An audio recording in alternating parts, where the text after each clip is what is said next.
No. I mean, what would the beef have been? I mean, that's the thing I keep asking people. So what is the supposed beef that I had with Charlie between, say, 2019 and 2023? What exactly would that have been? I'm unaware of it.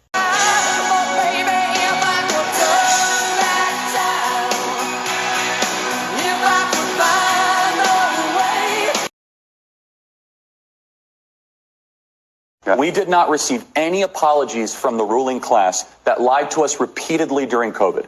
The lockdowns, the efficacy of the vaccine, the mask mandates, school closures, and we just act as if it didn't happen. And I don't think the American ruling class understands the undermining of their credibility that happened. If you're vaxxed, you're good to go, right? You are. Just that's what the data say. It's terrible. That's the synopsis. But what we saw yesterday is inexcusable, unjustifiable, awful on every level, disgusting on every level. Just terrible. Terrible.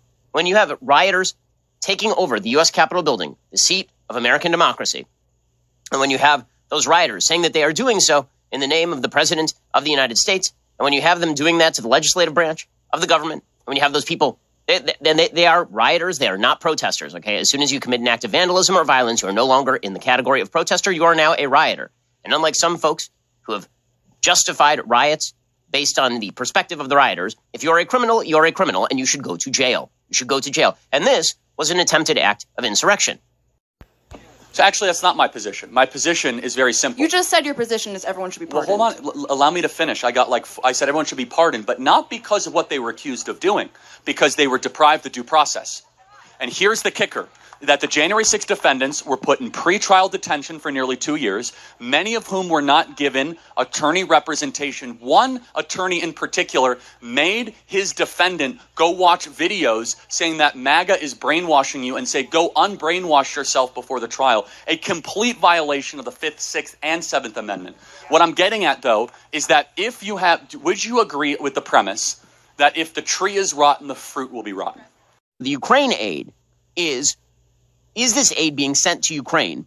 It's military aid, which means, honestly speaking, it's just American military spending. It's we spend money by giving it to Ukraine. Ukraine then spends it on American military contractors to build up all of the military credibility that we actually require. Like, it actually gets the machine working. And so if you think the world is about to become a much more violent place, which I do, it's actually not a terrible thing that you have more money pouring into the system, that sort of grease the wheels of the American military complex. Attention. Not every conflict warrants American involvement. And right now, President Trump is trying to broker a peace settlement between Russia and Ukraine, which is the right move. And our perspective as conservatives is as follows. The amount of money we spent on Ukraine is about $300 billion so far. And during Biden, we didn't spend any money on our own southern border while we were being invaded on a daily basis.